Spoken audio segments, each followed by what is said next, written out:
안녕하세요. 정치를 품격 있게 풀어드리는 정치클래스TV의 심상만입니다. 오늘은 중국 도를 넘는 표절 행태, 김치 한복에 이어 의류, K-팝까지 한국 보도란 제목의 일본 기사와 그 댓글 반응을 살펴보겠습니다. 요즘 도를 넘는 표절에 대한 한국 입장을 일본에서 기사로 내고 있는데 이 기사를 보고 일본 내두익들이 어떤 댓글 반응이 나올지 우리는 읽어보지 않아도 명확하게 알 수 있습니다. 대부분의 댓글은 한국이 일본 것을 도용한 것을 생각하지 않느냐는 조롱조의 댓글이지만 그 근거를 정확하게 대고 있는 댓글은 없습니다. 물론 1970년대에서 90년대까지 한국의 저작권 개념이 거의 없을 때 일본 것을 베끼고 무단으로 사용한 것은 부인할 수 없는 사실이고 특히 방송 프로그램에서 그런 일이 비일비재했던 것도 사실입니다. 하지만 한국도 선진화되고 저작권 의식이 성립되면서 일부 저작권 위반을 하는 곳이 전혀 없다고는 말할 수 없으나 예전처럼 노골적으로 하는 행위는 많이 없어진 것도 사실입니다. 그렇게 따지자면 일본의 경우도 개도국 발전기에 수많은 유럽과 미국 것을 도용하고 베껴왔다는 것에는 부인할 수 없는 사실일 것입니다. 일단 기사를 보시고 다시 이야기하겠습니다. 한국 발상의 브랜드 오올리데이가 중국에서 도용 피해를 입었다고 밝혀 관심을 모으고 있습니다. 소식을 들은 네티즌들은 이에 더해 최근 중국 음반사들이 K-팝 원곡의 저작권까지 도용한다고 중국의 도용 행태에 강한 우려를 나타냈습니다. 5월 11일 오올리데이는 공식 유튜브 채널을 통해 중국은 우리의 브랜드를 도용해서 많은 매장을 오픈했다고 피해 사실을 알렸습니다. 오올리데이는 2014년에 론칭한 한국 디자인 브랜드입니다. 못난이라는 고유의 캐릭터를 내세워 각종 문구와 패션 제품을 만들고 있습니다.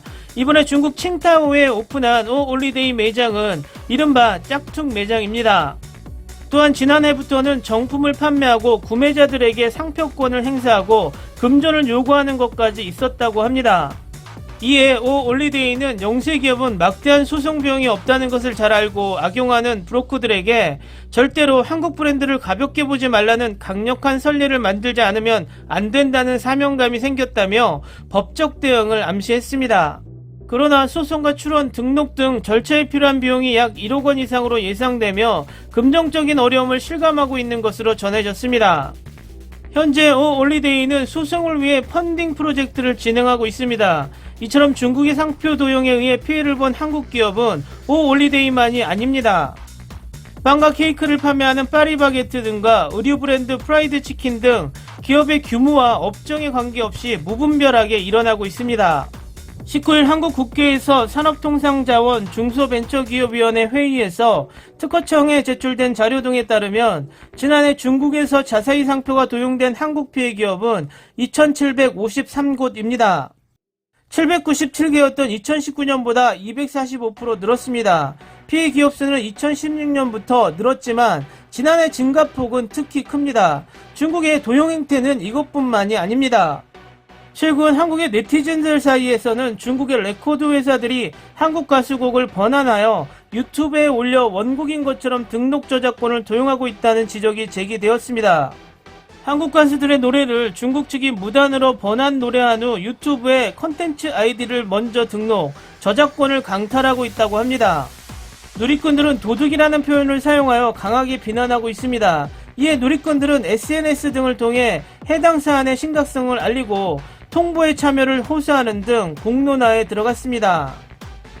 소동이 커지자 한국음악저작권협회에서도 조치에 나섰습니다. 협회는 현재 공론화되고 있는 중국의 유튜브 저작권 도용에 대한 사실관계 및 조치 계획을 밝힐 것이라고 K-팝 음원이 피해를 받고 있는 상황임을 알렸습니다.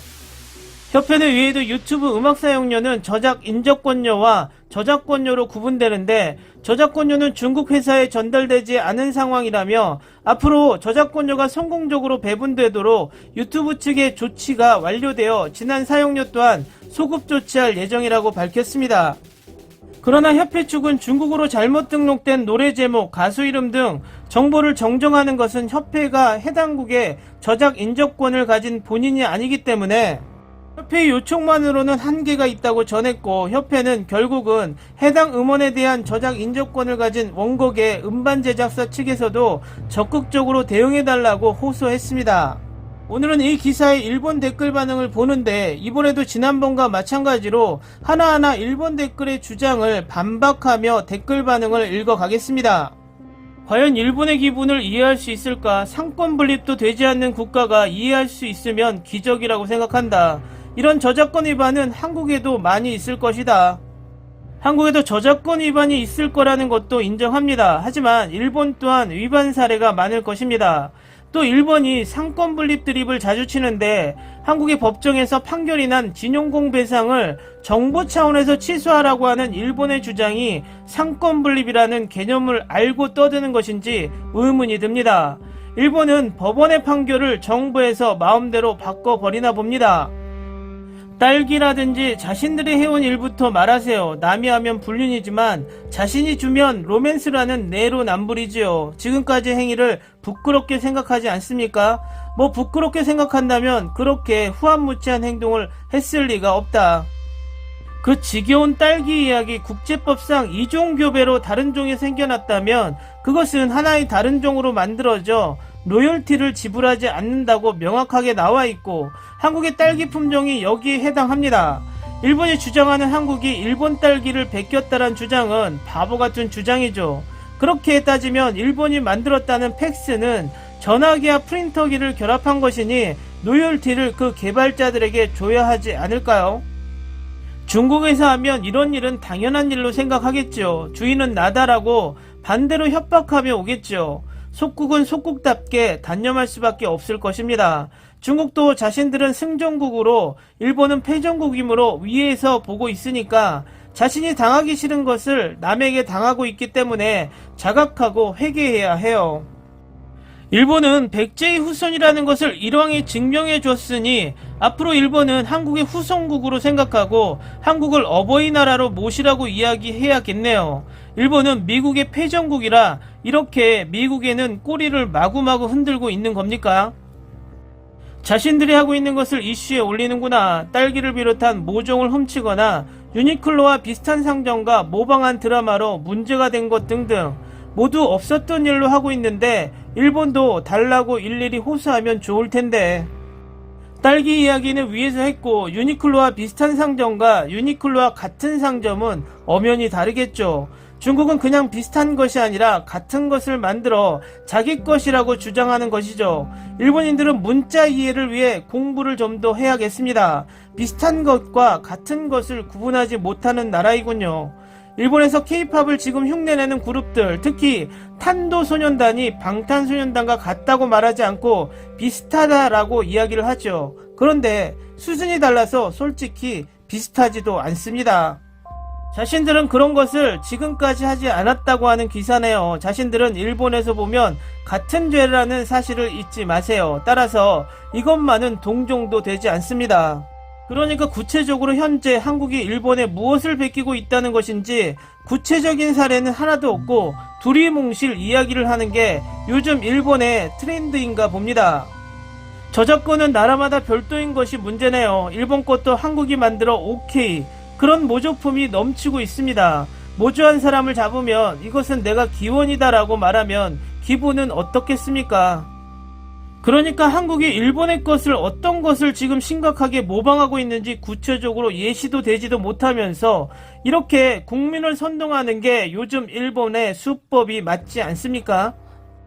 지적재산과 같은 무형의 재산을 존중한다는 개념은 원래는 없었던 것이므로 도상국에서는 그것을 이해해라 라고 하는 것은 어렵다. 한국도 그 중요성을 겨우 알게 된 것일까?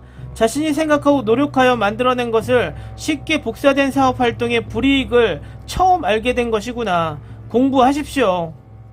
이런 인식이 일본에 아직도 팽배하고 한국이 GDP로 일본을 넘어서고 있는데도 자신들이 위에 있다는 일봉에 취해서 아무 말이나 하고 있는 일본 넷 우익들.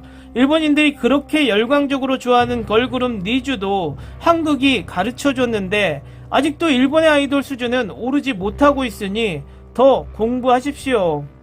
이것에 관해서는 동정의 여지가 없네. 코로나 직전이었지만 의료업계에 근무하는 디자이너가 일본에 자주 와서 옷의 디자인을 보기 위하여 일본에 있었다고 발언하는 것을 들었어요. 일본이 한국의 디자인에 밀린 것이 아마도 10년 전쯤은 더 된 것 같은데, 일본 백화점이나 의료 매장에 가서 택을 보면 싼 건 메이드 인 차이나, 비싼 건 메이드 인 코리아, 디자인이 괜찮다 싶은 것을 골라 택을 봐도 메이드 인 코리아. 한국에서 일본에 라면 먹으러 간다는 소린 들어봤어도 일본 가서 옷 쇼핑하러 간다는 소리를 들어보질 못했음. 일본에서 동대문으로 옷 사러 간다는 일본인들이 많다는 것은 왜 그럴까요? 훔친 물건을 만들 수 있게 된 것은 칭찬해준다. 쭉 훔쳐온 것에 반성이 있으면 돼요. 그쪽 나라는 나라에서 일본의 물건을 몹시 도용을 계속하고 있지요. 일본의 모든 댓글은 누가 원고를 써주고 있는 듯 합니다. 그러니까 구체적으로 무엇을 도용했다는 것은 없고 기껏 딸기 이야기만 주구장창 하고 있는데, 딸기 말고 도용한 것을 얘기해보라고 제발. 이는 한국에 국한된 이야기가 아니라 일본 기업도 피해가 일어나고 있다. 대표적인 것이 비데, 그 밖에도 무인양품 등 문제가 뉴스가 되기도 했다. 저작권 개념이 없었던 사회에서 빠르게 발전하고 왔다고도 할 수 있지만 기업으로서는 손해가 헤아릴 수 없다. 일본의 성격상 도용당했는데 가만히 손해를 보고 앉아있다는 자체가 이해가 안 된다. 도용당했다면 소송을 걸고 찾아가라. 한국은 상권분립 공정한 사회이기 때문에 그런 것이 있다면 법적으로 해결해준다. 일본이 한국에서 실컷 당하고 온 것이 있다. 제품에 한정하지 않고 애니메이션, 게임, 캐릭터에서 농산품의 종묘에 이르기까지. 한국은 일본뿐만 아니라 EU의 브랜드 카피에도 유명하다. 아직도 숨어 판매되고 있으며 EU로부터 지적되고 있었다고 생각합니다만, 일본의 댓글을 보면 20, 30년 전에 타임머신을 타고 와서 댓글을 다는 듯, 생각도 수준도 딱 버블 경제 때 일본 세상에서 머물고 있는 듯 합니다. 위에 말했듯 한국이 무엇인가 도용을 했다면 소송을 해서 찾아가길 바랍니다. 뜬구름 잡는 소린 그만하고 선동도 이쯤에서 그만두길 바랍니다. 모두 다 일본인들이 일본인들을 속이고 선동하기 위한 댓글이잖아. 오늘은 별도의 사족은 달지 않겠습니다. 제가 할 말은 위에서 모두 했습니다. 오늘은 여기까지 하겠습니다. 오늘도 생활 속 거리두기 꼭 실천합시다. 당신의 구독과 좋아요는 저에게 큰 힘이 됩니다. 항상 시청해주셔서 고맙습니다.